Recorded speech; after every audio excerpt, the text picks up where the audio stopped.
one of my favorite people in all the land, and also an amazing future UI designer. You've seen her work in things such as Thor Ragnarok, Ant-Man and the Wasp, Guardians of the Galaxy. Let's give a big round of applause for Robyn Haddow.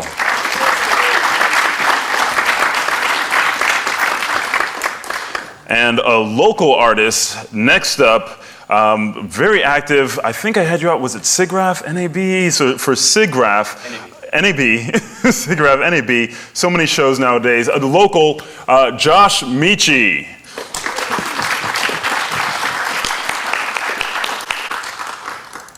And last but definitely not least, or at least when it comes to weird, my good friend Smearballs, A.K.A. Nick DenBoer.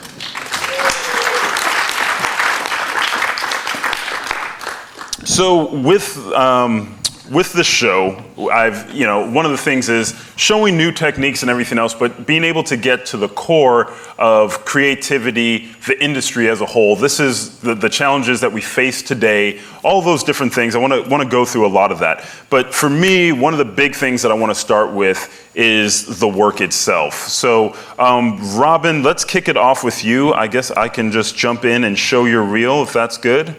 Is that good for you? All right, so I'm gonna jump in and show Robyn's reel, and then I'm gonna start off with everybody on a project that you love to work on, because I think everybody creatively, we get those projects that we absolutely hate, but then there's those projects that we love, and I wanna share that with the audience here. So here's Robyn's reel to kick it off.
Thank you. So Robyn Haddow, I'll jump in. I think I have another one. Nick, you have a reel, right? I do. All right, let's see here. Is it this one? Meadow. You can show something else. All right, let's show something else. I got a music video in that folder. Oh, Yeah, let's show that. All these stills. And I think this is it. So let's just play this.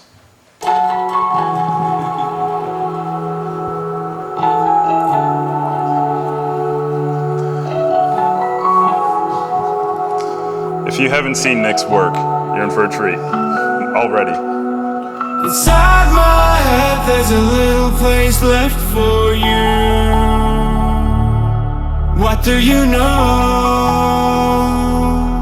What do you know? And all I want is to find out what you're going through. What do I know? Maybe the silence is dangerous.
Thank you.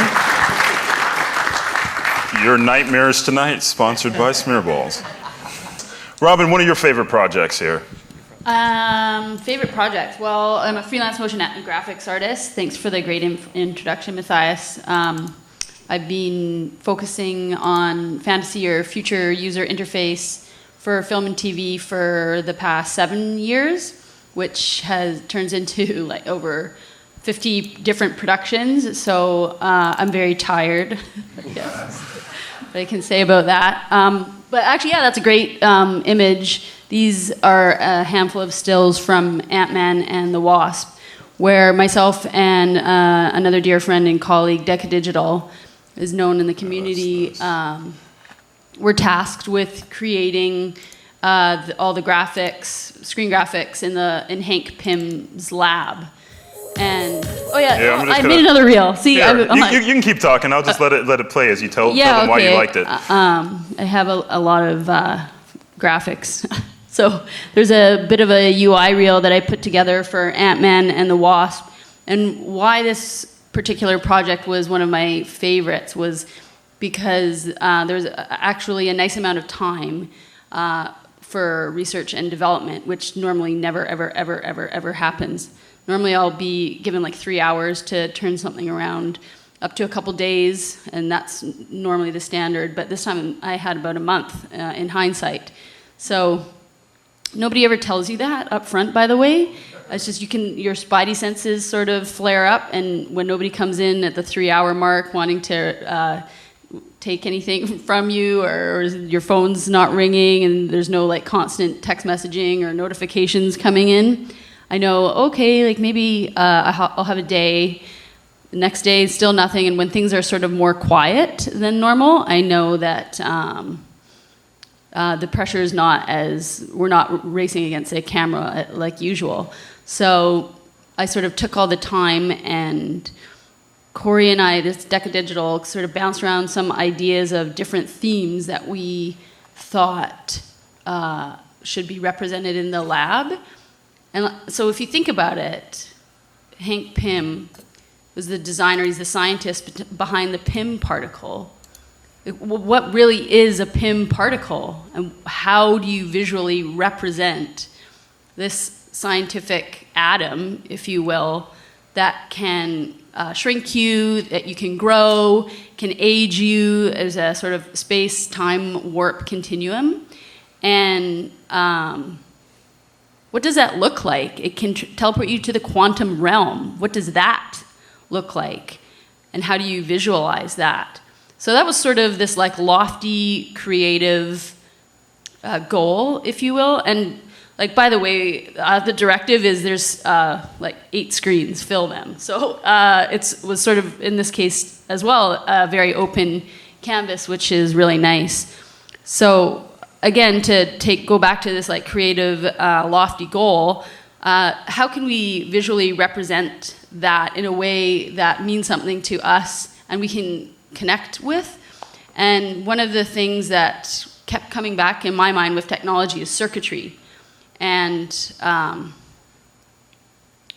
which is very geometric, which I love. I love mathematical equations and functions, and to visualize that is sort of sacred geometry, and these kinds of visualizations, data viz, to me is very, very beautiful.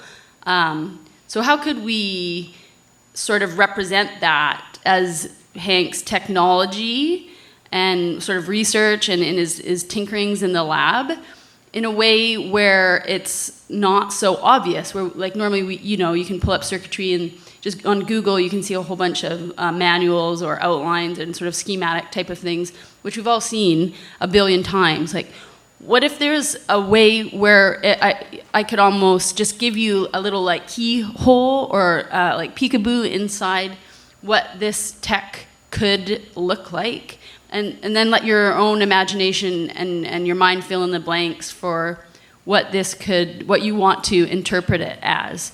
And so that was like sort of the like loose thinking. Alongside that, some of the tools that were coming out at the time were X Particles network node modifier, which I knew could create grid simulations. And you could control the angles and anything as you see here. I just sort of stuck with a 90-degree angle turn. But what if we combined a whole bunch of these sort of simulations and put them in a like, to be more technical about it, put them in a controlled scenario where I could then attach data to it, so the technology began to come alive or have a life form of its own and look like that it was this real-time active thing instead of just a static circuit or like a dead piece. So those were some of the like initial thinking that I was doing, alongside like thinking about superheroes, of which I love, by the way, if anybody here is a Marvel fan.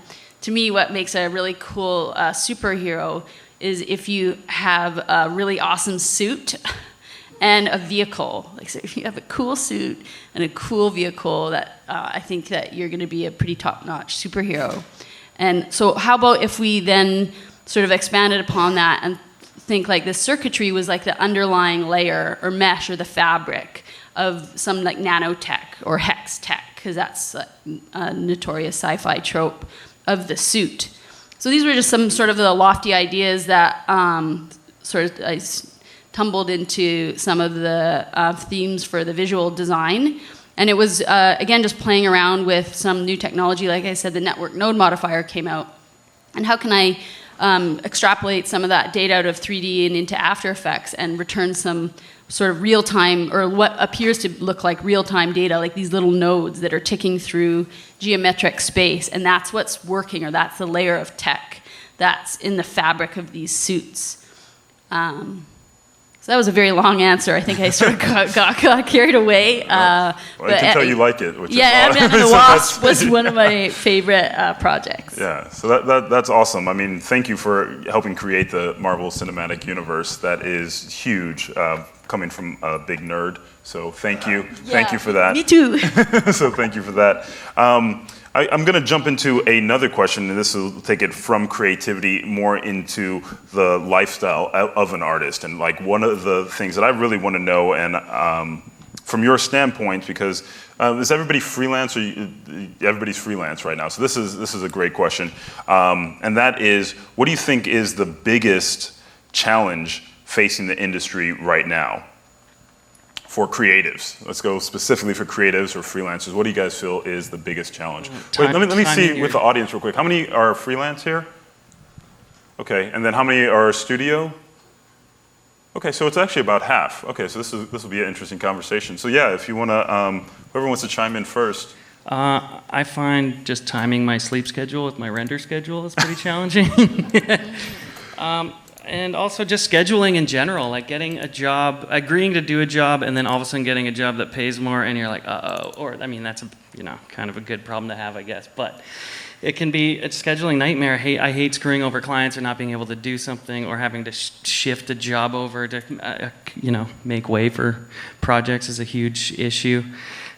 Keeping up with the technology is a huge one too, just like learning new software all the time to try and stay relevant. I used to do I was a bit creator on Conan for years, and I did a thing called like If They Melded, where I was like, motion tracking one celebrity's face onto another one, and like literally 6 months later, like Face Swap came out, and it's like automated, and I'm like, okay, I guess I'm not doing that bit anymore. So I guess, like the big jumps are happening all the time, and stuff, becomes easier and easier, and to, not be a one-trick pony is pretty important, and being able to, do a lot of different things to stay relevant and keep growing with your skills, I think, is a big challenge. Josh? I think as technology, like not too long ago, the means of having like equipment was like just astronomically expensive, and now that it's become cheaper, it's cool as a freelancer that I can, work on projects that simply were just out beyond like scope because of the technology.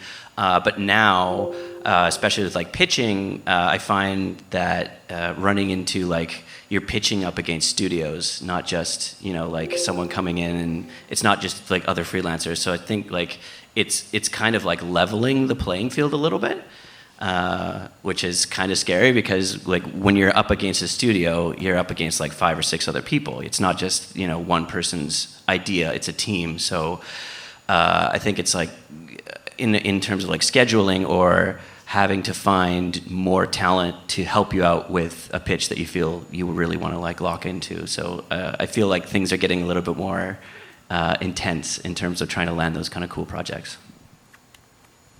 Yeah, I would just second both of you guys, the points that you both brought up as well, actually, and particularly the time management point that Nick mentioned, because it's hard sometimes. I feel like when you're super busy, like that saying, when it rains, it pours. So when you're super, super busy, that seems to be, do you guys find that too? That's when all the cool stuff and all the things come up, say, hey, are you free? I've got this thing I know you'd be perfect for, that you'd love. And so it's hard not to have that, like, or it's hard to say no, I guess, sometimes, and to know when to say no, and sort of have that, like, time management. You're only human too, and you can't, like, the multiplicity is that, if that was a thing, that would be my first superhero wish. So then I can maybe do a couple more things. It would be nice. But yeah, also, like Josh said, with the more affordable technologies, it's great to see there's more accessible for more artists to get involved and sort of diversify trends and creativity. So I think of that as a huge positive. Awesome. Also in Canada, I feel like the culture of getting like a rep or having like a dedicated agent isn't that big here, whereas like in London or in America, it's kind of expected. So in terms of like your scheduling, it's easy to have a team player like that kind of work out, you know, like where the peaks and valleys are a little less intense. But there's only like a couple places, or if you're like a really, really international hotshot, then you get like, you know, like blacklist or someone wants to come pick you up. But I feel like there just isn't enough of that market in Canada to be able to kind of like level that out. So that it is pretty much like a feast or famine. At least that's been my experience. So that's more localized, a localized challenge? Yeah, I think so. Like when you're dealing with not Canada, then the markets are bigger, so it's easier to pick up work as you come in. And if you, especially in the States, if you want to work in like LA or New York, people want, and you're not there all the time, you need someone who's going to be able to back you up and find those projects for you. But the market's smaller here, so I guess the agents, there just isn't a market for the agent to really thrive. Got it. So that brings me to my next question, and this is, you know, helping you thrive as a creative. Was there a tool or technique or just one little thing that you discovered in, you know, 3D or After Effects that when you had it, you had that, oh my goodness, I wish I knew this 6 years ago. I can't believe this has been here that whole time. I have one that comes to mind. The selection tool set. And even watching Noseman, I think it was in Montreal, he did the edge selection of the petal when we all saw him breaking down that flower, just to get the edge selection using your loop tool or loop selection tools of your polys and your edges. I did not know about that whole menu set for so long, and I can think of so many late nights where I'm individually selecting, like shrink and grow and all those key commands. I learned those way too late, where I spent way too long individually selecting polygon regions and then control so I could deselect the ones that I accidentally selected. So They're selection tools. Selection tools. Selection tools. It's painful. I'd say, I guess I started out doing like heavy After Effects stuff for years and years, and then cinema became part of my workflow from doing like little projection mapping stuff. And like, I kind of wish that I knew more about it earlier on, because it just became a huge, super dominant part of my workflow. I remember I did an Old Spice ad, and I had this guy's like head popping out of underneath a rock, and I wanted his head to rotate, and it was like super simple just to go into cinema for a second, sculpt a rock, you know, around the shape of the projected rock, project the image on the rock, and then I could do some subtle rotation and make it look all 3D, and it just amped up my production to look so much better instantly. And I wish I definitely had that skill earlier. And I just doing 3D as a whole. Like at first it was just like using a little bit of cinema to soup up my 2D After Effects stuff, and now I'm like full blown in cinema using After Effects to soup up my 3D stuff. So it's kind of done a full flip, which is cool. Using other programs that were totally different than what C4D was kind of broke the meta. I had a really hard time wrapping my head around particles and especially like Espresso. Mm-hmm. And then it wasn't until I went into Touch Designer on a personal project. I do have something in here. It is that number 4. Yeah, it's this guy. We did a little R&D project over at Jam 3, and it was a Touch Designer project, and I wanted to see if you could do C4D stuff in it, and learning the node-based kind of like methodology transformed everything. Like after you learn about how the nodes work, because with After Effects and a lot of C4D, you've got children's and you're nesting, and it's a totally different way of like thinking about how to build out those projects.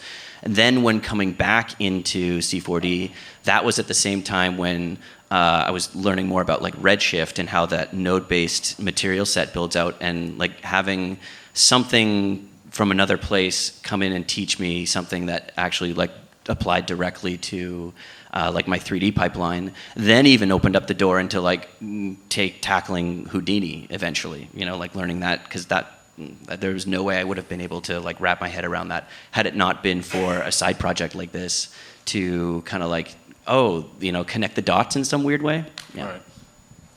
Awesome. So that kind of takes me to the next question, which is, how have you seen technology change in like the last 5 years, or what have you seen as far as a big change in the last 5 years? Because all of you have been here for almost at least 10 years, right? So everybody on stage, and I take it everybody took their start in 2D, right? In the world of 2D or After Effects. No one just was born into 3D.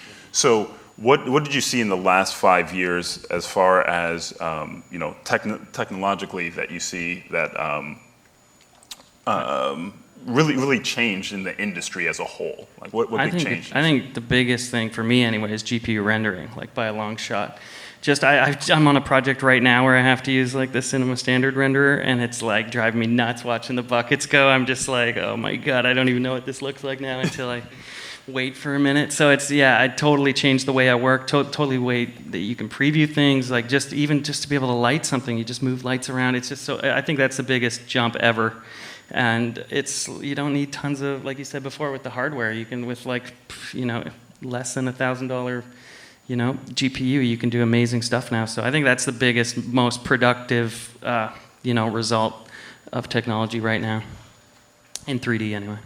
And then doubling down on that, the advent of real-time, having Unity and Unreal jumping in on like the cinematic scale, seeing how that pipeline is going to be put into what we do with commercials. I mean, we see most of it in film right now, but I know commercial work with like AR and VR, like those pipelines are moving into something where us as like 3D motion designers, we're going to have to learn, you know, Unreal, because I mean, at the end of the day, I want to sleep as much as everyone else does, and GPU rendering is awesome and it's super fast, but real time is real time, you know, like, and the render times are even more exponentially faster. So whatever gets me to bed faster is something that I think we're all kind of happy for. How you can reclaim moments of sleep is the going theme. Robyn, what do you got in the last? Well, yeah, just sort of actually to piggyback off of both of those answers, because I agree with what both of those guys said to be the most prominent sort of game changer developments. And so it's like side story, Thanasis invited Mathias and myself over to his house yesterday, and because he has an Oculus, and so he was like, oh, like I want to share or show off. I'm like, oh, I've never done that. And so he's like, oh, okay, do you want to do a game or an experience? And so I chose to do the Coco VR experience. Has anybody here been able to do that? Or any of them? There was like one with a whale. There's an underwater one with whales and other sea life. Anyways, so that was yesterday was the first time that I tried on an Oculus, and I was totally blown away. So like I can't stop thinking about it. I think I just might change my career now when I go back home, because or has anybody seen Ready Player One? Or read the book? Like that was amazing. Either if you preferred the book or you liked the movie, I was totally blown away by the visuals that a whole bunch of different post houses had done for the Steven Spielberg show, and. I can see why, like I'm totally hooked. I can see why people are so into it, that looking around in 360 degrees and into such a rich environment and real time. And Thanasis was saying that his machine wasn't even a high performance. It was just a regular base sort of entry level computer. And the colors and everything was so rich. And I'm like, want more, I miss it. I'm like, can I come over and do it again? There's a Ghost in the Shell one. If there's any other sci-fi fans, I wanted to see holograms inside the headset. So yeah, I think now, I think that's sort of the trend in a lot of movies. Even like I know one particular was Jurassic World, that a lot of people after you go see the movie kind of want a little bit more. Say if it's a world, let's say Jurassic World, for example, and you really, really love that prehistoric world that was created, or the sci-fi world, whatever it ends up being, and to create a VR experience beyond that into the world that you're already familiar with, so you can sort of extend your time and experience and explore that landscape or be immersed into that world, is sort of at the tipping point. I think more and more films have, I mean, maybe that's already happening and I'm just not in the loop enough to know, but I think a lot more of the films that come out will be also able to download a VR experience. So now I want to do that. Do more VR. I would totally agree with all that. I mean, real time is something that I talked about. I think it was like 2013. I was like, the future is real time. This is, and the GPU render engines, our integration with Unity, Unreal. I mean, Unreal actually partnered on this because they see the value in the Real. They showed the set extensions and things like that. So it is definitely merging in the industry. And one of the things that I want to talk about is what are some of the misconceptions now that you guys have to clear up as artists when you're communicating. And Nick, you can join us on stage. Ladies and gentlemen, Nick Campbell from GreyscaleGorilla, one of our sponsors and longtime supporters of the community. Yeah. Drove all the way here from Detroit just for you, Toronto. So the question that we're looking at is what are the big misconceptions that you have to clean up nowadays? Because if you're talking with clients or you're interacting with other people who are talking to you about your creative process, of course, there's usually misconceptions like, you can be done in the next hour or two, right? Or whatever. What's the big misconception that you're running into? I think a big one is that disconnect of not knowing how the sausage is made kind of thing. Like just having a client who really has no idea that just make that thing purple. And it's like, that's like 4 renders deep in a composition or something like that. And it's like, all right. So having to kind of explain the process and what is easy, what isn't easy is a big one for sure.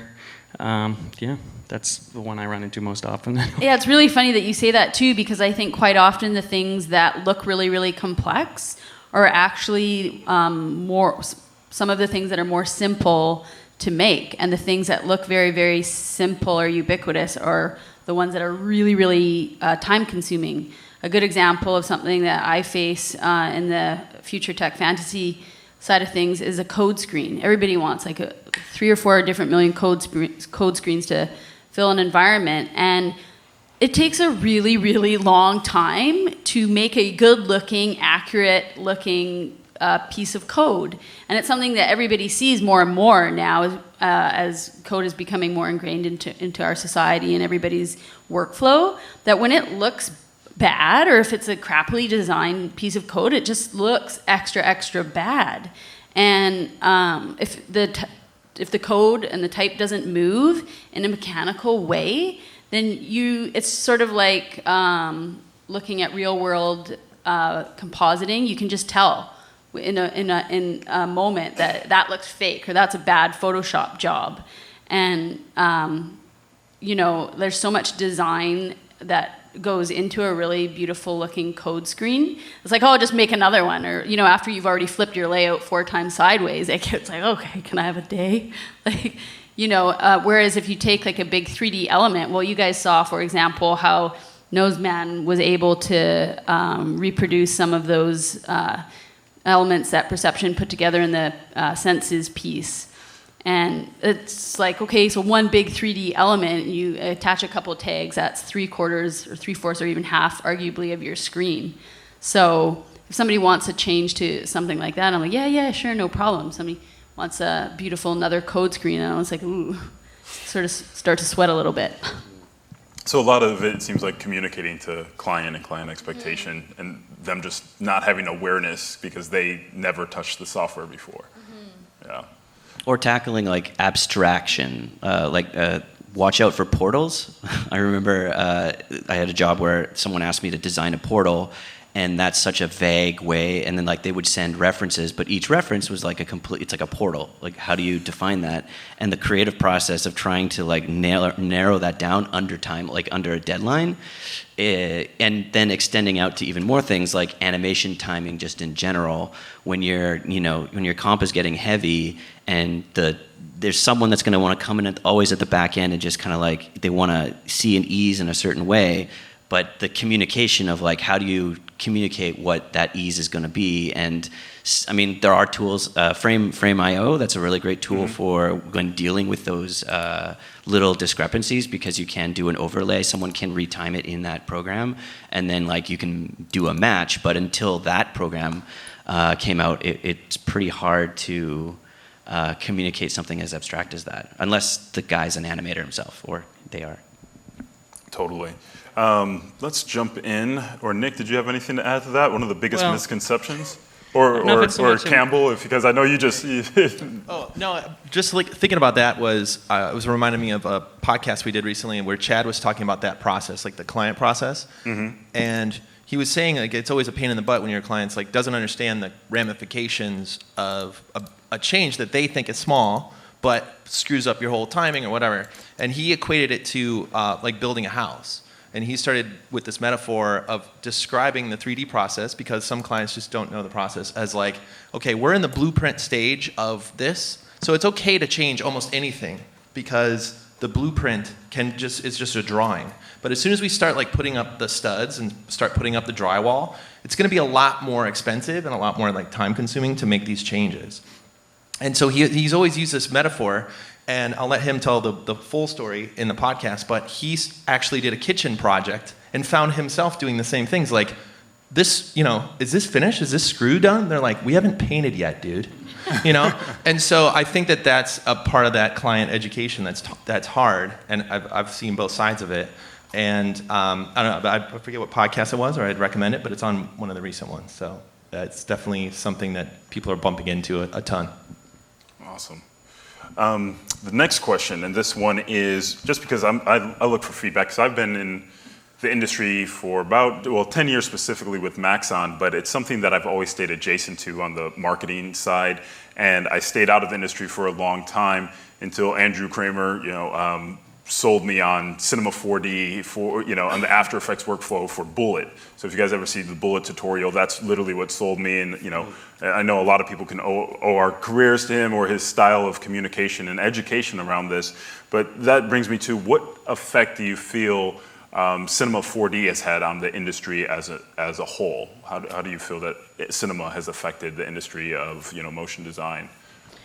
Well, I think I started using Cinema because I tried learning 3ds Max and other software over and over again, and every time I wouldn't do it for a month, I'd come back and it didn't remember anything, and Cinema stuck. So I just find it's got a really easy entry level, and you learn stuff in a month and it sticks.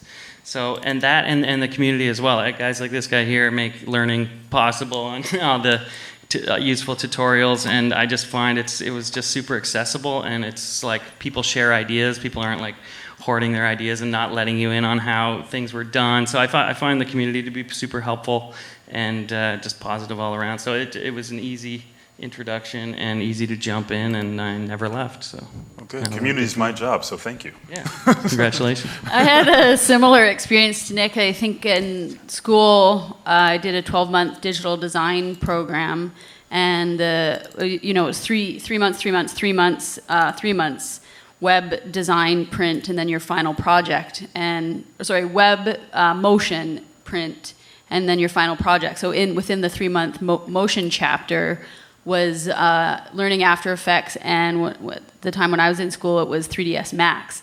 And like Nick said, like I would open up something and go through and bury all these menus, and then I'd forget, where's this object, where's this deformer, and I just sort of became intimidated and threw it by the wayside. But then a friend of mine showed me Cinema 4D, and it was totally intuitive. It was very easy and I got started with the Mograph module, and so it was very, very quick to get results and get something flashy and that looked good, and with a little bit of basic lighting, I was getting results that pleased the client. So I was my path into all of this is sort of just like a learn under pressure sort of thing, and that's sort of, I do well under pressure, so maybe that's why I've been in film for so long. But I think that the intuitive nature and also the community, I've never been a part of another sort of niche area where there are so many helpful and responsive people that are engaged and excited about what they do, insofar as they want to share what they know with you, so you can sort of have that same spark and excitement and get excited about your own work. So it's super contagious.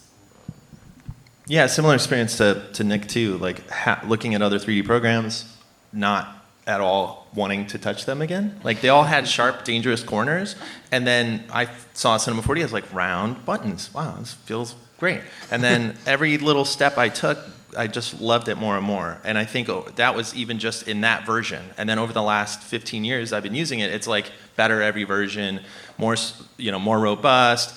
Use it with a team now. There's all this extra stuff they add over the last 15 years. So anywhere from, the Mograph module was the big one, right? That's like, okay, this is not only an easier tool to use, but now they are integrating tools to help people animate easier.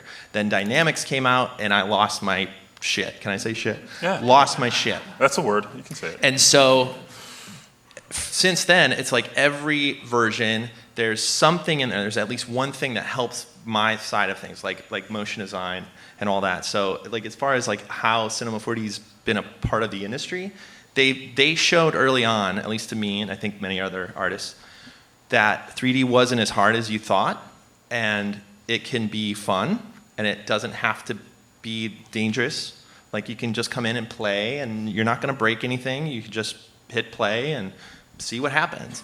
And I think over the time, like that's to me what Cinema 4D brings to the artist toolkit, is the ability to like play and experiment. And I was just saying this with the latest version. I think Cinema 4D over almost all the other packages go out of their way to make sure things integrate together. So something new like the new way the volumes works with Dynamics, and it works with Mograph, and it works all the way back to the Dynamics 10, 15 years ago. Or just something like the new field forces all of a sudden opens up some like thinking particles things that you can do now. Like who thought thinking particles would have like a second life, right? Like they go out of their way to make sure things are integrated and that they feel like another like instrument in the band or another tool in the toolkit, rather than just like a technical piece. So that I don't know if other people have that experience. That's how I see Cinema 4D. Like they think about the artist side of things. And it's easy to work with other people in different creative fields, especially like in the design agency side, having someone build out a logo and, knowing that you can like import that easily, in 2 seconds into, and get animating and throw on Dynamics and build something out really, really quick. You can go from quickly iterating out like a style frame to even doing something as fast as like a motion test, which has been growing in popularity just because it's so fast to do it. And that's what I think like C4D's power is, to get to 60% as fast as possible, that like no other program can do. Sure, like late stage, there's a point where like you want to get into like Houdini and do something with millions of things, and like it's intricate, but you got to build like an aircraft carrier before you can actually use that node tray. So that's something that like C4D is like, hey, like I think I can get you mostly there. And then having other programs talk to it easily. I thought it was like a big win when they introduced the ability to talk easily with After Effects and be able to bring those, like non-rendered scene files directly into your comp, and then you could even do your retiming there as well. Yeah, that's awesome. I find that just ease of use to be able to get started from 0 to 60, I think is a great analogy, because the learning curve, and I know there's some people who are just getting started here. You're leaving and you're going to have 3 months of Cinema 4D, Redshift, coupon codes from all these different people like Kitbash 3D, and so the whole thing is like jump in. There's lots of different resources, so you can still use that to advance yourself. And you don't want to get left behind, because it could be a situation like Robyn is always continually educating yourself. I think education is one of the biggest things, and thank you for everybody who participates that and creating tutorials, coming up and sharing your techniques with the rest of the world, because it really creates creative freedom. And I think that's one of the things, is that it was liberating because of the community and what you guys are doing. So I thank you for that. With that, and with the tool set that's already present. What would you guys like to see in the future when it comes to our industry and technology? What would you see as far as developments? There's a lot of them, but what would you like to see developed in technology for us as creatives that's not readily available today?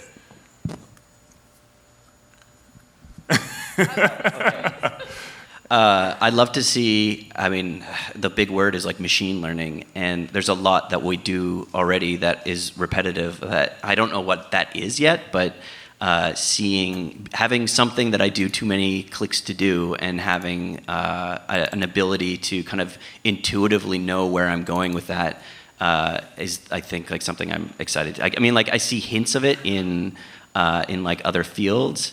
But once, even in the like film industry, in like Industrial Light and Magic is starting to use machine learning. Or recently, who was it? The guys who did that Spider-Man film used machine learning to draw out the cell shaded lines onto the moving geometry, and to have hand drawn that would have been impossible. But that aesthetic was achieved by having some sort of like machine learning module implemented into the pipeline, which made it like like one of the coolest animations in the last 3, 4, 5 years, right? Like on the machine learning thing, I'm a big advocate for it because I think it's exciting, and like I try to automate a lot of what I do inside of After Effects using expressions because I have a lot of repetitive tasks that come up daily. And so it was this interesting meme that I saw that was floating around Twitter last week or the week before. And somebody had taken a bot and set it to watch a reality-based cooking show. And so maybe they, programmed the bot to watch a full week, every day, all day, of all these different series of episodes. And at the end, got the bot to, because after it ingested all of the dialogue, so the script, then programmed the bot to write a script based off of all of the data that had been ingested from previous shows. And I read like 2 to 3 pages of the script that the bot returned, and it was totally viable. I'm like, wow, that sounds like it came right out of a writing room. Some of the ideas were totally wild, but then again, some of the ideas that come out of a writing room are totally wild, and how you sort of bring it together and visualize it on set and in camera. That's what sort of that synergy makes the believability of it. So that was a new thing that I thought could turn into something. Also with metadata and being able to create your own custom tags. Like think about a lot of photographers. I'm just a hobbyist and I don't even do it that often, but I enjoy it. And when I have some free time, is to create your own custom flags for like heart. Oh, I like this. So then all of a sudden that you're training your software to know what sort of images that you like. And then imagine like if you were finished at a day's shoot and you had, like I did all these wide shots that were in this color palette, or I had it lit into the warm tungstens and whatever it is, right? And so you're creating your library of this, and these are the actors that are in here. Oh, we've got a close up here. Then, okay, so say I want to see an edit of this. Like imagine that you could go to that bot and say like, oh, I want these actors, and we're gonna go and just type in like wide shot, close up, cut, sort of this sort of thing, and to see what a bot could return that way. I mean, you could easily have several variations of your scene very, very quickly, and the editor would have just been able, you're just typing in your tags at that point. So maybe those people should get together and have somebody write a script and then another bot do the edit. I don't know. What about that? Some more AI driven stuff. Nick or Nick? Yeah, I think there's going to be a lot of huge advancements in motion tracking. I think that match moving is going to be a thing of the past. I think there's going to be hardware like cameras that just record that data, and you're not going to have to process that anymore in software. facial tracking and character driving animation. I'm using this antiquated piece of software called FaceShift right now that uses an infrared camera that I had to buy on eBay that was compatible with the software that Apple bought and killed because they turned it into like their 3D face emoji thing and then just shelved this super useful software where you can use this webcam and totally control it, a 3D model of a face. You have to sit there and do like 25 different facial expression poses. My wife was watching me while I'm going at the camera and like, what are you doing? But it actually scanned my face like 25 times, took a base mesh of a head, wrapped it on that head, and then all of a sudden you can use this camera just to control a full-blown realistic facial model with your face. And there's like Adobe Character Animator that does the same kind of a 2D thing, but I see that stuff being totally animated. There's super cheap mocap suits now, the Neuron suit, and there's another one, the Row something we were just talking about. Anyway, there's a bunch of mocap suits that are super affordable. People are making rigs with Vive controllers to do like, body motion capture. So I see all that stuff being automated as just totally changing the game in the coming years and being like, affordable. Nick Campbell, you got something? You guys are doing great. Keep it up. I don't. It's hard for me to guess because like the limits of the technology to hit it like are sometimes like so far ahead. Like I don't know how close we are with all these things. But whenever I see a new tool, I think I'm like a lot of artists. I'm like I wait for somebody smart to make something that's new, and I don't even think that technicians really know what the artists are going to do with it until it's in their hands and combined with a legacy of other tools. And so that's kind of what I get excited of, like field forces, for example, in R21. I don't think anybody quite knows exactly how far that's going to go, but we all see the potential in it, and we're all excited to like play with it and like, oh, does it combine with this? It does. Oh, what about, can I put this? It doesn't work with dynamics, does it? It does. It doesn't work with old school clock. Oh my God! Like that's when new technology to me like goes from just like new tech to something that's like useful.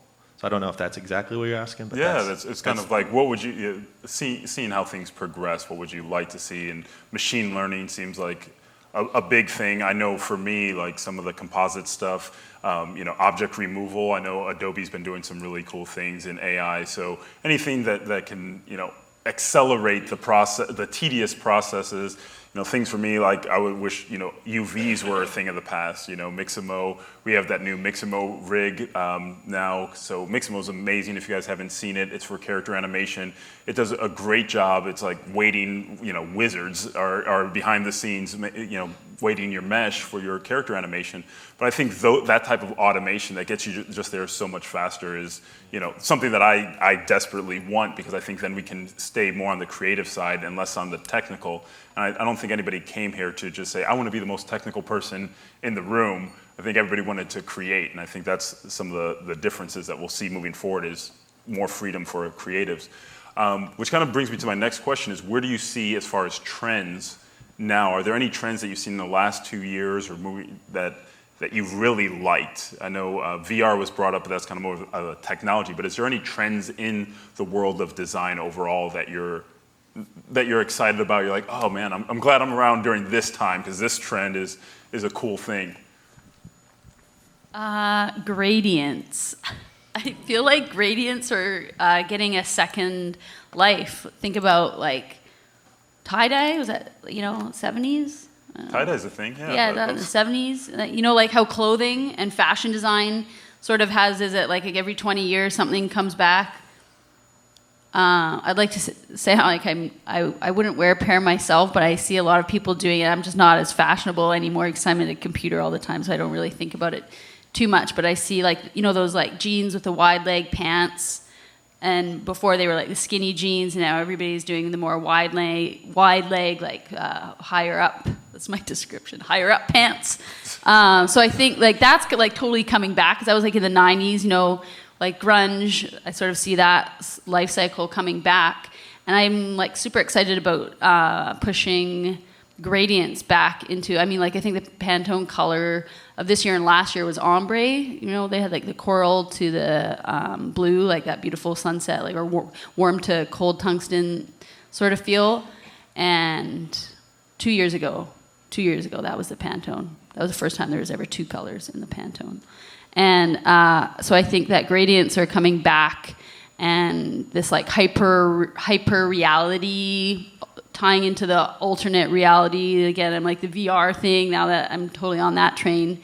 Imagine that this like sort of space age psychedelic kind of thing is gonna, that's what I think anyways. Gradients is the big thing. Yeah. Like a decade ago, you know, the MTV bumps used to be like a live action shot, and then you'd have some weird surreal floaty thing, abstraction thing, and then, you know, and now the technology is coming into another cycle where with AR very, very soon, I mean, we're already doing it with our phones, we're seeing something very similar kind of like come back.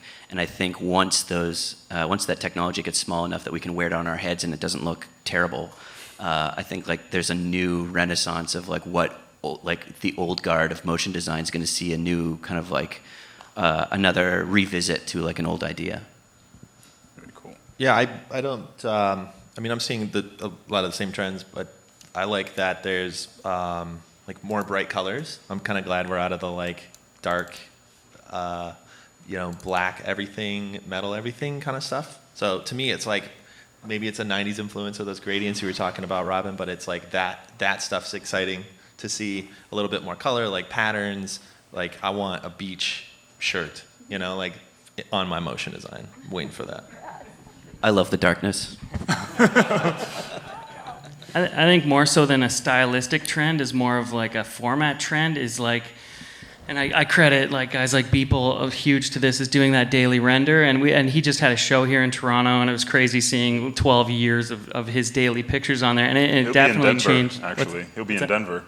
Yeah. That'd be in Denver, cool. But yeah, it's just, and that definitely changed the game. Everyone on Instagram, I did it for 2 months earlier this year, every day, like banging something out. And it's kind of, when you think about the greater picture, it's kind of this huge renaissance of just so many people experimenting, so many people just trying new things that take a day or an afternoon or an hour and pumping out new ideas. So we're in the middle of this thing where everything is being tried. Every single combination, every iteration of every single aspect of this software is being tried out and tested and thrown out there. And who knows if it's going to last like that, because everyone's still learning. Maybe later there's going to be a new renaissance of larger format, longer format projects using all these skills that we as a group are now figuring out. You know, I kind of think that's where we're at right now. It's all more data for Skynet. That's all. That's Exactly. That's what it's there for. So, which kind of brings me to, you know, the next part, and this is a lot for the audience, and that is, you know, what advice could you give to somebody who's starting out today? You know, I started out, Nick, you had your GreyscaleGorilla, there was Video Copilot, now there's a lot of different resources, but there's also different challenges, I feel, as well, because so many people are doing dailies, so many people are just like, hey, here's a cool image. And so what would you say to somebody starting out? Like, okay, day one, they decided to become a motion designer today, and they have no artistic background. 1, 2, 3, go. I was gonna say, just come up with a really gross name like Smearballs and do weird stuff and like, yeah, I have no idea. Go. You'll always be okay? I was going to say the same thing. His name's taken. You got to come up with another one. No, there's more opportunity than ever with the tools, the new pricing, like the ability to go try this stuff is kind of the easy part now. And the way to go from interested in it to getting paid to do it to getting paid a lot to do it is kind of the most interesting journey for me, because everyone has their own art style and their own way of some parts of the program they want to play with. But really the macro journey of any artist that wants to do this, that doesn't just want to be into it as a hobby, is being excited about it, learning it, getting your first gig, and going up that chain. That's always been really interesting to me. So for advice to anybody getting started is to like learn what you're the most passionate about now, because that will always be like, that energy goes away sometimes, and so don't waste that energy. If you really just want to learn like you know, modeling and that's it, go do that. You don't worry about rendering for now. And if you only want to learn this part, go do that. But at a certain point in the future, give yourself a project that makes you go through the whole process. So for me, I was really into dynamics and looking around, and I never really like rendered anything. I just liked watching the dominoes fall, like literally. And finally one day I was like, I'm going to render something out. And I learned so much about the process, like some of the silly stuff, but like changing my frame rate, changing my ratio, like the actual part of the process that becomes your job. So dailies, I think, are a big part of that. Is like getting a whole thing from start to finish, an idea that moves or is a still, looks as the way you want it to, is rendered out, is posted. You're going through like little mini jobs. And so I think that that's a great way to do it. I love the idea of doing dailies. And I also love the idea of just copying shit. Early on in your career, go to somebody that you love and look at their work and just try to like literally make an exact pixel perfect copy. Don't put it on Instagram. Show it to mom. That's fine. Show it to your family. Don't consider it your own. But musicians do this all the time. That's called covers. No early musician goes and learns how to write a song first. They go and cover their favorite bands. And then at first they even sing like them and they try to sound exactly like them. And then a slightly more advanced artist will use a cover and sing their own way or play it in a different style. And so go through that same process in your career, and that's how you discover what your art style really is, by like copying your heroes and copying 20 of them and then making a mashup of them. And that's how to find your style. And I think a lot of artists are stuck in like, I don't know how to make it beautiful. I don't have a good idea right now. It's okay. Just go through that process and you'll go through it. Just got something to add too, is that people only hire you for stuff that you've kind of proven that you can do. Nobody comes to you and be like, I think this guy seems like he maybe can do this crazy thing that's way beyond something that you've done before. So I think it's super important to just do the work that you want to get paid to do when you're not getting paid to do it. I still take time off every few years to just bust something out that's totally, out of left field and something new that I want to experiment on, to put it out in the world and not have a client tell me that I can or can't do certain things, or to change something purple to blue or whatever, and just do it on my own. And it's always led to more work. It's always led to, people seeing it and being like, wow, I want to, apply that style to an advertising campaign or who knows what. So it's super important to experiment and break new ground and do what you want to do outside of commercial work. I agree with all of that. And then just adding to that, once you're technically good, once you feel like you can get into flow easily with the tools that you've got, developing your voice and tone, that was something I only, in the last couple years, started cluing into. And chasing after those two things, it's vague enough that you can still feel like you can see something that someone's done and kind of appropriate it a little bit and experiment with it and see if it fits with whatever your, creative persona is that you're trying to convey to people. And eventually, once you start honing in on what that is, people will start chasing you for that thing. And that also helps you stay away from becoming a reactive person to whatever trends are happening. You can see the new trend come in and use it and adopt it to your own voice and style and tone, and still kind of be part of the zeitgeist, be still part of the popular conversation, but still have a unique voice in the conversation abroad. Very cool. Robyn, anything? Yeah, I was just, because I think you guys touched on a lot of points that I was thinking about as well. And I think, to echo Nick, I'm a big proponent of trying to mimic and recreate something that you see online, particularly the everydays. It's not daunting. It's not as daunting, I guess. We have this sort of collective artistic conscious that there's a trend that somebody does, and everybody wants to put particles on a sphere, and everybody wants to play with tilt shift, and everybody wants to get some octane lights. And that's super cool because it's like a tipping point or a tidal wave of creative energy. And I think that what I really, really like about that is sometimes you're just super tired and you want to make something and you don't know what, and you get hung up on the pressure that you put on yourself to make something beautiful. And sometimes it's not about that. It's okay, just try to recreate what this person did, this image here. And even just to go through, so that thought process is already done. It's you don't have to jump in the pool and just head first sort of thing. You just dip in your toe because the idea is already there. And like Nick said, you don't need to post it. You don't need to tell anybody. It's a technical exercise for yourself. And the techniques, when sort of the creative thinking is already mapped out, and that copying the every day is your roadmap. The technical techniques that you walk through and that you discover along the way, maybe things that you would never have thought about when you're trying to tackle making creative decisions as well, purely when you're focusing on technical, and then you can sort of add those techniques that you discover along the way into your own toolkit, that when you have an idea that you want to create something that you've manifested, oh yeah, this one time, I needed to like shrink wrap that Mathias was showing on the label for that bottle earlier today. I'm just I can use that as a scanner on geometry. I'm like, that is brilliant. I'm going to go home and shrink wrap all kinds of things. So, yeah, just to think about different use cases, and in this, for example, in this case, I didn't even need to think about the idea or the technical. It was just taking those two concepts and applying it to something totally unique into my world, which is always like sci-fi, everybody scans everything, so... you don't need to do all of the heavy lifting all the time. It's like sort of everything's a remix. That's saying that I picked up somewhere on the internet, and I think it's super prevalent particularly in motion graphics and art, because all of this stuff is based on traditions and techniques and trends of the past, and then you remix it to make new things that we all sort of attract to or connect with, because they're things that we are familiar with, and they're already somewhere planted in our brain, so we see ourselves in that, and that's sort of why you like it. Go every days. Yeah, go every days.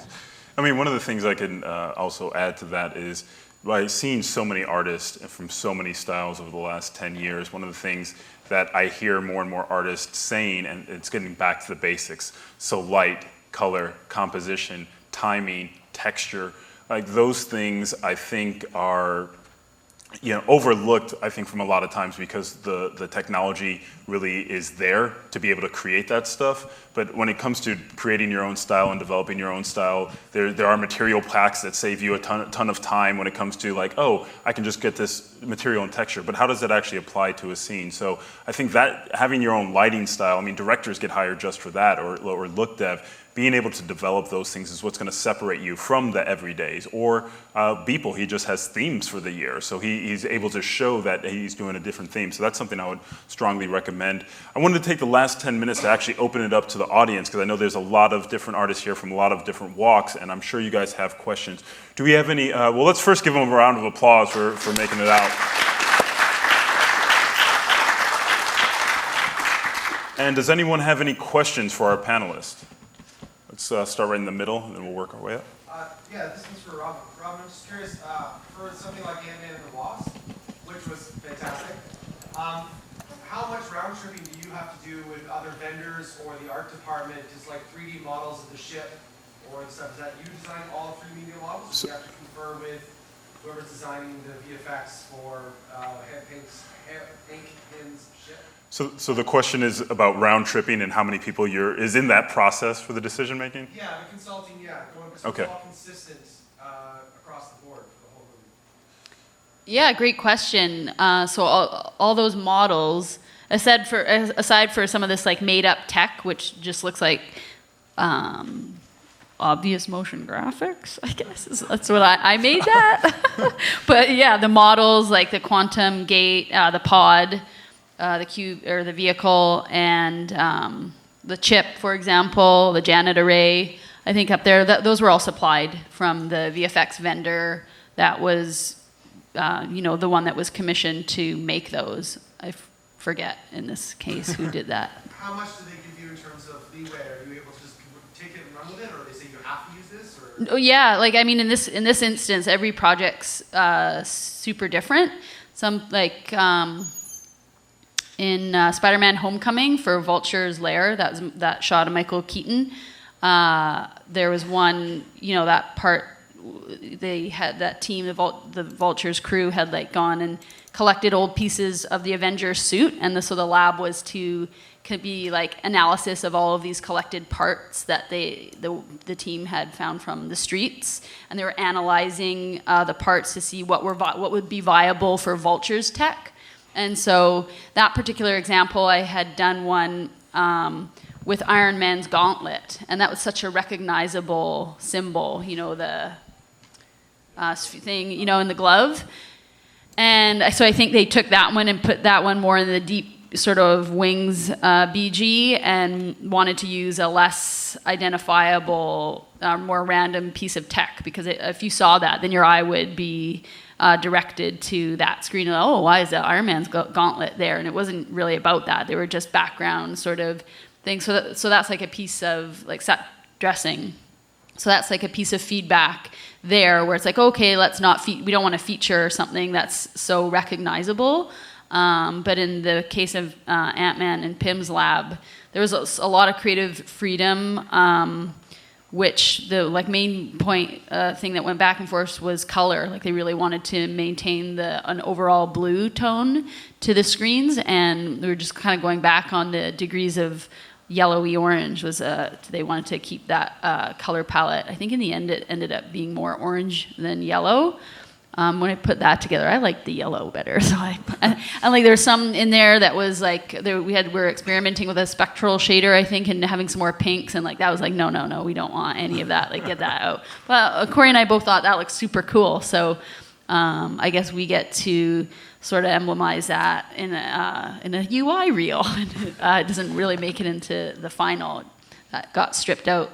So I think it depends on the production designer and their overall vision, and how prominent the screens are featured in the set. Like if it's something closer to camera, there's more and more nitpicky or back and forth rather, and feedback and points of concern. Whereas deep BG stuff, a lot of that it's just to add to and help create the world.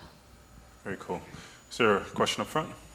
I just want to say, Nick, you did a Scanimate video a few years ago, and the question is there an analog or an antiquated process that you guys go back to when you're creating, when you're designing, you're working out a project that you want to share?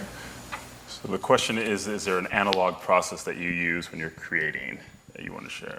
Yeah, the Scanimate journey taught me a lot, and if you haven't seen it, definitely check it out. The biggest thing I saw with the Scanimate look, and which if you haven't seen, it's like the 80s glowy, the more you know kind of look, is that they used the physical world a lot, and that's what made it look so real. I was like, how does this 3D look so how do those reflections so real in the 70s? What computer did they have? Well, it wasn't a computer that made it. They put it on a monitor. They put the little laser beams on a monitor, and then they put a film camera in front of it, or a video camera in front of it, and crumpled up a piece of tinfoil and put it on the ground. And when the text moved across, it gave it real reflections. And then when they wanted a glow, well, they didn't have computers to do the glow, they got the Kleenex out, and they stuck it to the screen, and they made a pass where it was a little bit blurry with gauze on the screen. And so I learned a lot about what they had to use to make these looks. And so my hack, just based on that, is just to use the real world as much as possible. If you need really, if you look at this texture and you want this texture, come take a photo of this texture. Don't overthink it. If you really need a close-up of it, you may have to recreate it and do a lot of things. But you can get so much just from a photograph. And you can get so much just from looking at the reference. And I think a lot of us, and I'm guilty of this, is thinking we have to do it all in a computer because that's what we get paid to do. It's a computer. I work in front of a computer. Well, when you walk out and you get a face scan going, maybe do some animation with a real-time style animation, or track a camera and get some movement in there. As soon as you bring actual real things in, it brings the real world into your digital world. So that's the only hack I saw. It may be obvious, but it was eye-opening to just take a step back and bring the real world in as much as possible. Any other questions we have here? Let's here. It's more of a comment. Fucking great to see you, Nick, by the way. Hey, good to see you. It's Chris. Hi, buddy. But one thing I wanted to add about the artists, things to do for the first time. I think that this is the perfect opportunity because it's all about connection. And toot my own horn, I help run the After Effects Toronto group, but I think that everyone being connected, like we're all here, we're connected. We got here for one reason, so that's one thing that I wanted to, like, for the artists for the first time, because we're all like a resource, right? And I think that like this is like that perfect opportunity to, just have a conversation. Yeah, definitely. And as soon as we wrap up, we're going to have some time for networking and popcorn and snacks and stuff in the main lobby. Was there another question for the panel? Yeah. I had one about client kind of workflow. To be really specific, like, what are the steps that you show the client, and like, what is the exact deliverable? Like a pencil storyboard? Is it a fully designed board? It used to be a full fleshed out style frame, and then you'd do like 9 of those. You'd have, something that was pretty much resolved, and then you would bring that into production and animate. There's been a big trend change on that now, with like timelines being completely slashed. And I've been seeing a lot of edits from the agency coming in, where they're literally grabbing like Yambo, studio work. They're grabbing other people's work, and they're taking like, I like this camera, I like this cut, and then they'll literally just kind of like, this timing, this pace, this flow, look at it, look how they're moving the animation, we want elements to do this. So there's a lot of new information. It's totally like everyone else's work. And then they'll be like, and then here's a separate board of references. If you can like figure out what this style is going to be, then we're basically going to jump. So there's like, I haven't seen a thumbnailed out animatic or like old school storyboard in like 3 years now. It seems everyone's like getting as fast to digital as possible. So in the digital creation process, the question was, once again for everybody, is your process of first pitch, right? The first thing that you're showing a client. I guess dailies play a part in that too. There's enough reference material for everything nowadays. I pull up for like advertising pitches and stuff. I'll do a super polished Octane render like in one sitting and hand that in along in a pitch package and have some super almost finished like style frames, like ready to rock, because you can do it so quickly now, and it gets you the gigs. Like going that extra mile, pulling the all-nighters, and like showing the agency what it's going to look like 100%. There's no guesswork. It's like, this is what it's going to look like, and it really helps, I find. I've heard from a couple of the like I think it was SIGGRAPH, but the Future Deluxe guys have a really cool process, and I think Man vs. Machine have like a really cool process in which they're doing internal R&D now, because they're still getting that, like there's a no time like deadline, and now they're developing their own kind of like, they're putting money into developing their own creative kind of like tickle trunk. So they've got half-baked ideas waiting around in the darkness, and then an agency or just the right story comes in. And I think that's how they roped in, especially Man vs. Machine, how they roped in the Nike client, because they just like, anytime Nike comes to them with an idea, they can literally like, no more Pinterest boarding, no more external reference. They're literally like, all right, well, we've got these guys who've been working on this, and this is kind of half thing. What do you think? We can flesh that out into something new. I really like that idea. Like, if you're going to work with a story, with a studio, I think like that's really gonna set them apart from everyone else, because that, again, that comes to that like reactive idea of like they're looking internally, they're looking at their own ideas and core kind of like template, and then rippling out with that when the industry asks for something. I really like that idea. And if anybody needs an Instagram name for their dailies, I think Tickle Trunk is pretty good. Oh yeah, sorry, that's a Canadian reference to. What is it? What's it to like a childhood, yeah, Mr. Dress Up. We used to have this like Mr. Rogers kind of equivalent who had a tickle trunk filled with costumes. That's beautiful. All right, nobody get that Instagram. I'm sure it's taken. Any other questions we have here? Let's go here and we'll work our way back. In terms of pricing for freelance, how do you come up with to be able to price a project? It's all over the map. You kind of like eye up your client, think, how much money do these people have? No, I'm just kidding. I don't know. I find like a lot of like bigger ad agencies like come at you straight up with the budget. They're like, this is the money we have. What can we do? So a lot of jobs for me right now are like cooking up the best project that you can make for that budget. And I always try and push people for a budget before anything else, because like how much do you want to spend? Like dudes who hit you up, yo, how much for a music video? And it's like, I don't know, $100 or $5 million, like anything you want. So it's kind of an abstract idea, price, until you kind of know what job's on the table and what's up. Sometimes I'll squeeze day rate stuff in between jobs, and that's all kind of a self-worth thing. Like, what do you really think you're worth? What can you ask for? And how much does the client want you specifically to do this job for who you are? And is it something that anyone can do, or is it something they're hiring you for? So, I mean, there's a lot of factors to kind of like figure out, you know. And it's also kind of what your needs are. Are you broke? Do you have a lot of money? Like, there's so many factors to pricing stuff, but really, it comes down to use too. You don't want to underprice yourself, because it does, like we were talking before, it hurts other people in the industry too. If you're just undercutting everybody and doing stuff cheap, and you're kind of devaluing yourself as well. But I don't know, it's all over the map as far as your comfort on day rate goes. But I always, number one, push people for a budget. What do you want to spend? And then go from there. And then give them the best thing for the money that they can get, so that they feel like they're getting a killer product and spending what they want to spend. So. And one thing I'll add to that, just because we had this conversation in a couple cities already, and a good point was brought up: overcharge.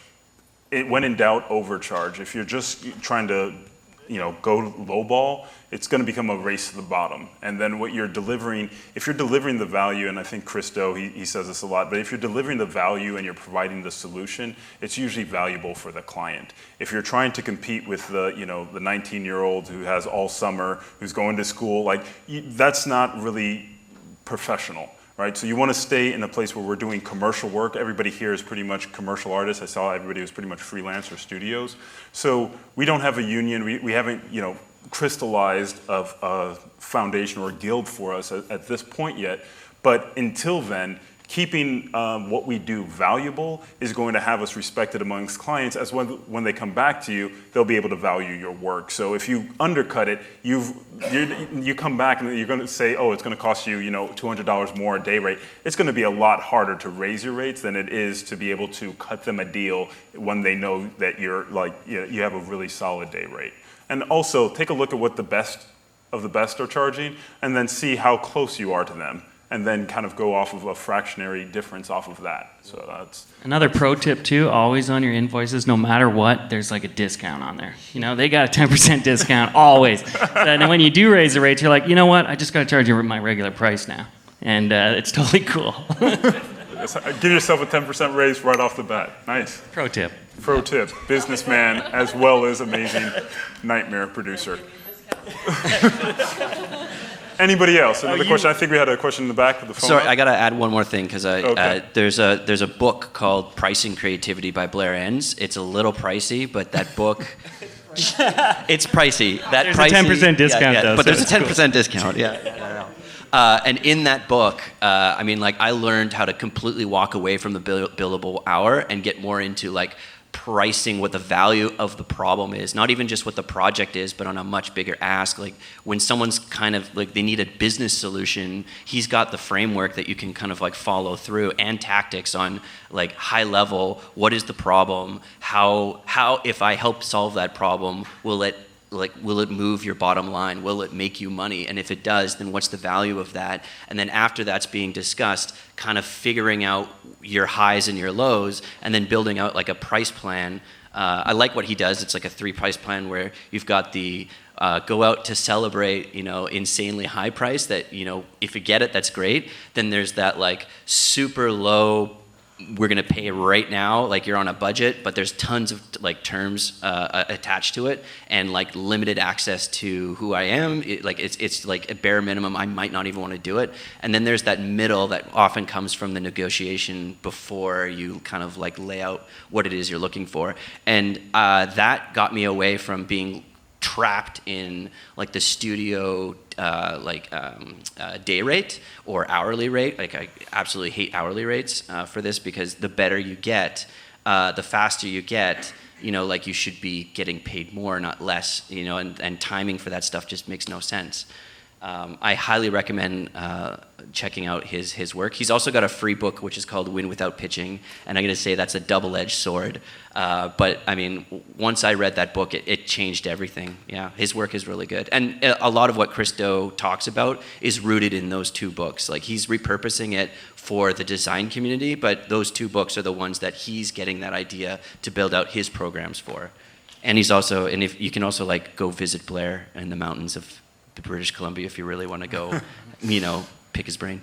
Question. I think it's really important too to have fail safes on when you're bidding on a job too. I did 2 TV shows last year, and one of them was pitched on a script. I'm like, okay, there's a script and there's like pretty good descriptions of what the show is going to be, VFX shots, and then I got the edit, and it's like 1 million cuts from different camera angles and tons of different setups, and I'm like, it was literally double what I signed up for, at least time-wise. So to have clauses in your contract stipulating that with some foresight, being like, if this goes, we have overages here in time, base something on a amount of time. Even if you're bidding flat rate on a job, just be like, if it exceeds X amount of days, we have to renegotiate, or have some fail safes and like exit strategies in case it gets crazy. Because I've been there, and it literally have gone double on a job where there's no more budget to be had. It's literally a producer telling you, no, sorry, there's no more money. So what do you do? Always have a fail safe exit strategy. Know where your exits are, folks. Question in the back of the phone. So, what are your thoughts about rendering at home, saying buying a couple of GPUs versus using a service? So the question is, what do you think about rendering at home, investing in GPUs, or going, to a farm? I'm definitely in the home zone. I've got 7 working GPUs right now and a broken one, but it's going pretty well for me. It's like I've used the farms as well, but you can spend a lot of money and it adds up. It really kind of depends on how much rendering you're doing. I do a ton, and it wouldn't be financially good for me to just use farms all the time. So, and nowadays, like I have 3 desktop machines. Each of them has 2 or 3 GPUs in it, and it does everything I need it to do really fast right now. And when you get into the 4K, or sometimes I've done some A.K.A. stuff for guys like deadmau5, where you've got like live tour visuals being displayed on like 8 or 16K screens, like you kind of almost have to go to a farm at some point. So I mean, I do a bit of both, but definitely lean heavy on the hardware myself. I have a rig that's got 3 GPUs into it, and it's enough to get the idea, like you can flesh out what a still frame is going to look like to spec, and when it comes time to do your production, I have a great cloud service rendering. They're called Garage Farm Renders, and they've got like a 10 GPU kind of like floating rig that you can jump into. They're very, very cheap, and their like customer service is amazing. So a little bit of both, and I think in the future, I think this is the last rig, like the hardware, this is the last that I'll be investing in, because I can already tell that things are getting more and more service-based. I'll probably get like a little laptop the next time I do a major buy-in. That's going to be beefy, because it's going to have one of these 2080s, which is more than enough to like lay out one of those style frames. But when it comes down to I don't want to have or own a huge render farm in my home, and always having to upgrade. So having a cloud service means that technology is always up to spec, and you're going to be getting a consistently fast And the thing is, you don't really have to choose one or the other. It's like knowing when you have to actually scale up. Having a good GPU, I think that's a great idea. Is having a good GPU. I mean, you take a look at some of our sponsors, NVIDIA as well as PixelPlow. So NVIDIA is going to want you to buy cards, and PixelPlow is going to want you to do render time on their farm. But in both cases, it's still commercially viable. But it's just knowing when you're going to need to pull that trigger. So I would definitely invest in having something at home. I wouldn't just rely strictly on a farm. Because now with the technology from Redshift and Octane and all the other, GPU renderers, you're going to get more value out of home, and you're going to get quicker iteration. And then definitely when you scale up, there's resources now. Was there another question? I think I have time for one more, and then we'll jump into networking right there in the middle, sir. Is there an underappreciated tool in cinema that you find really useful that more people should be? That was actually one of the questions I didn't get to. So the question was, is there an underappreciated tool in cinema that I don't know, the help. I use the help all the time. What do you do? Other people? I'm constantly everybody on knows the help. Right? Everybody knows help. Right-click, show help on anything in cinema. Who doesn't know that? It's amazing. One person, 2 people. Yeah, all right, help I'll pull is that up while you guys talk about your favorite tool. The documentation is really good. Reset PSR was my favorite command that I just saw in the new R21 UI that they ripped out and made a tool instead of having to rip it out in your own. Reset PSR is now here. Yeah. Is there a null? Is there a null button? That's my other. An L button? A null. Oh, a null button? A null. Not a button, but it's, Yeah, that. See, I ripped that out too. Then when I make your own custom layout, null, reset PSR, scroll to first active, and center access to align. Those are my go-tos. So then, I mean, that was just like me specific. So making your own custom layout to whatever screen space that you're working on in your laptop. Like I have like 1 up, 2 up, or if I'm doing a lot of golden frame work, I like to have my render. So all the naming, so I can just iterate and rip out new versions. I like to have the render settings palette ripped out beside my picture viewer, so I'm not always, even if I rip that palette out, I want it right beside my perspective viewer, because when I'm working and I'm throwing things to the picture viewer and I'm iterating, I just want to be able to put like, you know, V26, V27, V26, and just add a number. And I don't want to have, I'm trying to do as less clicks as possible, then I get mad.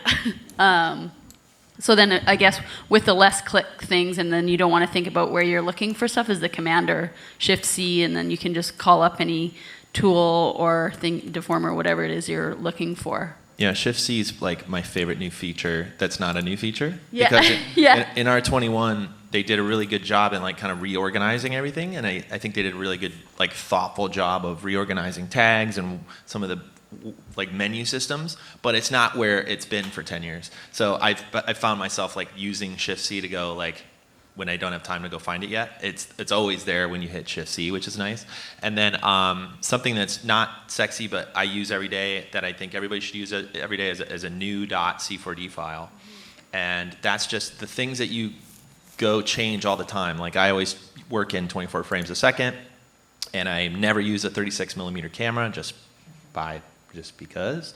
And I have my certain little ways of working. I could do all those things and save it as a new .c4d file. And then every time I hit new, I'm not opening a new scene file. I'm opening up my new scene file that has my changes in it. So think about your workflow, make those changes, make the new .c4d file, and it's like Robyn says, like less clicks. I never want to change my frame rate again from 30 to 24. Never. Want to do it once and then save that. And that's something we've been doing too, like building little scenes like that for our customers. So we have this GreyscaleGorilla Plus thing. Not here to sell that. Here to talk to you about Cinema 4D. But what we've been doing is building those based on like popular workflows, like handing those out and saying like, if you work in like Square, like if you're doing dailies, you should have a Square scene file you open up. So that's been huge time saver to me, and it allows me to like have an idea and start working rather than like setting up my table first. So one of the things too, just for help everybody, if anything that you don't know in cinema that you have a question on, you can just right click on it and go to show help, and it takes you exactly to that part of the documentation. So I wish all programs were like this. I think we would all learn faster. Anytime there's something you don't understand, just right click, show help, and it'll take you right to the documentation on it. So I think the motion clip system's pretty like people don't know about it. It's pretty awesome to be able to take like a character rig and just bake it down to just a block on a timeline, be able to stretch it, move it around.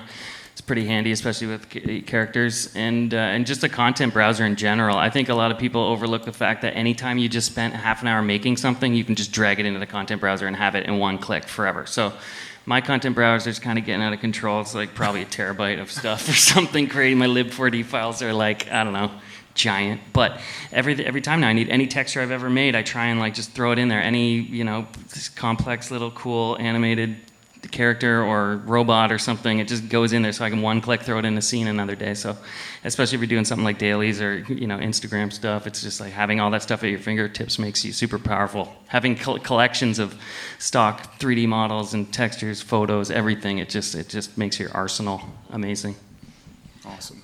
Recently, the project I'm working on has like a weird curvature. I'm designing UI for like a spaceship, and it's supposed to be on this like rounded kind of like surface. I couldn't figure out, and it's like high dense poly, but it's been well built. So edge to spline kind of like saved the day for me. Once I could find those loops and then like select that, and then like create a whole new spline, and then bring in polypen, and like polypen kind of figures out what you want real quick if you just kind of like start filling in the dots, like 3 or 4 of those, and it goes, oh, I know what you want. You want me to fill this whole thing in with a polygon? And I'm like, yes, because there's like 20 more vertices that I had to fill in.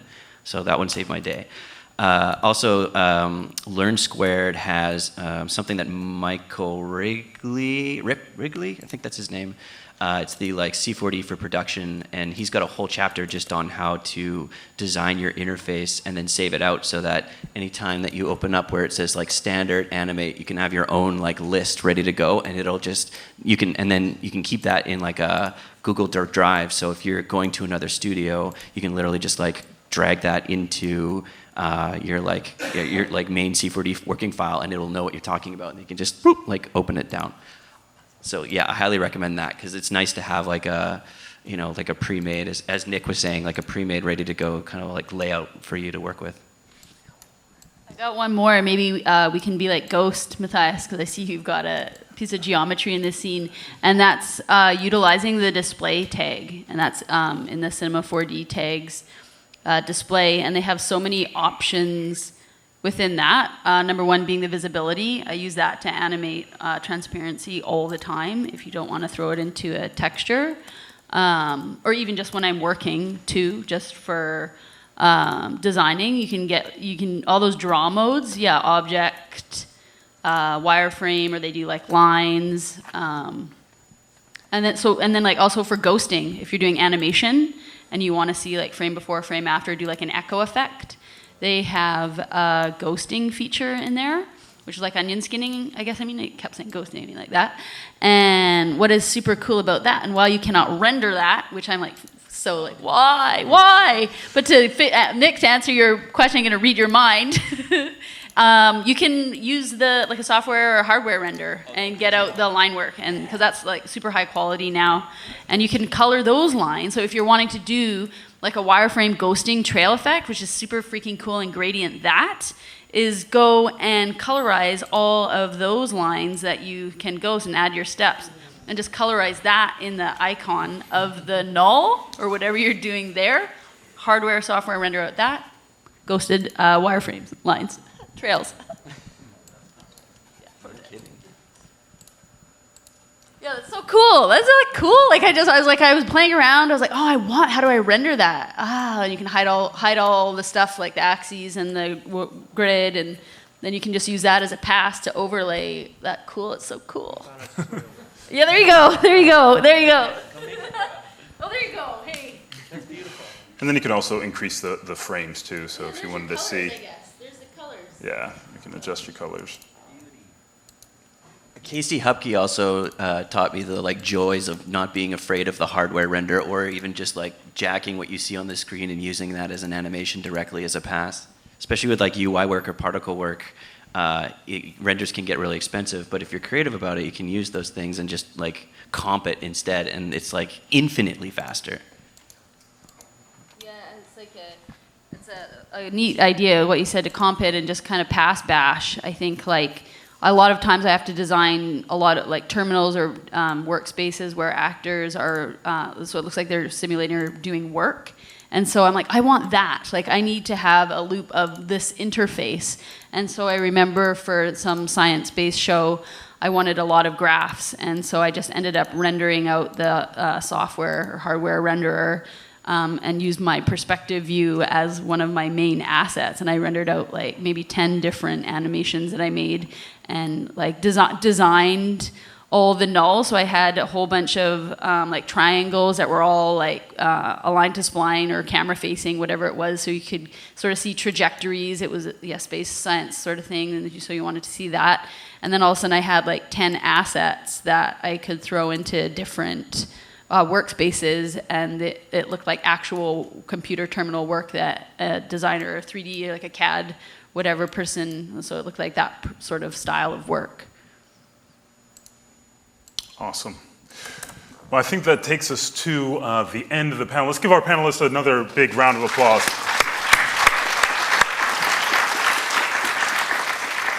So if you guys want to make your way to the main area for some networking, we have the venue till 6. There's some popcorn and snacks out there. I want to thank all of our sponsors. I'll bring up the sponsor slide one more time. I want to thank all of our sponsors. You can see them all here. And check us out at 3D Motion Tour. If you have any other artists that you're connected to around the world, we're going to 26 cities. I'm doing 14 of them. So every other day I'm basically on a plane. I'm on my way to Chicago tomorrow. But please invite them out. This is the big thing. Connect with Chris too. I've connected with him for a number of years. It's all about community here. Your next job, the next technique. You guys have a great creative community here. 2 of the artists on stage from here locally. So please take the opportunity to do that and keep doing what you're doing. I'm really inspired. I've been in this industry for as long as I have because I love the work that you do and the people that we are. We're a very unique group of nerds, both technical and creative, and I don't think there's any other community like it on the planet. So I just want to thank you guys for coming out and supporting it, and be on the lookout in the next week, week and a half for that email that's going to give you all those lovely goodies from all of our sponsors. So thank you everyone, and I'll see you in the hall.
Mograph.com, an online resource for motion graphic artists.